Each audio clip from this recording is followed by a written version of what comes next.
GamesWeasel.com. Review.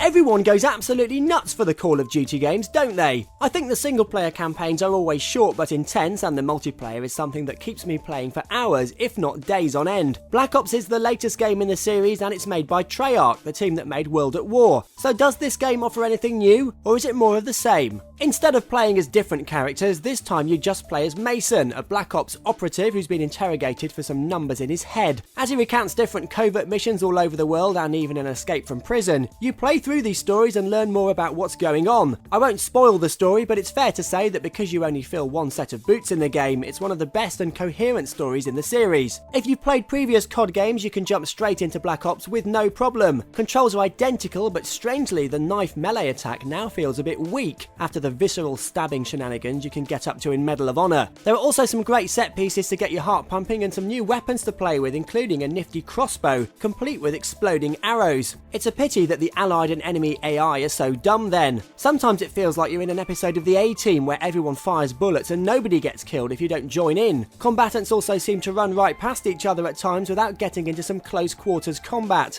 As always, the game looks and sounds amazing with great details on locations and characters, and fantastic voiceover acting from the likes of Ed Harris and Gary Oldman. But what you really want to know is what the multiplayer's like, because you'll still be playing this way after you finish the campaign. Game modes vary from the usual death matches to capture the flag and domination modes, but you have to unlock some of these as you go up through the levels now. You also won't unlock weapons and accessories as you go automatically. You now buy these with COD points, which let you get the kit that suits your playstyle sooner. You can even spend these points on aesthetic things like putting a signature on your guns. It's as addictive as always and should keep you playing for absolutely ages. And if you want to gamble those COD points, you can even gamble them against other players in wager mode and get those points racked up much sooner. And for fans of the Nazi zombie mode in World at War, this mode is back too, with extended objective-based modes which you can play solo or with friends online. It's all very arcade-like and has some laugh-out-loud dialogue in it too. It's certainly worlds apart from the campaign mode. Black Ops provides lots of game modes and great value for money for FPS fans, so it can't get any less than 9 out of 10.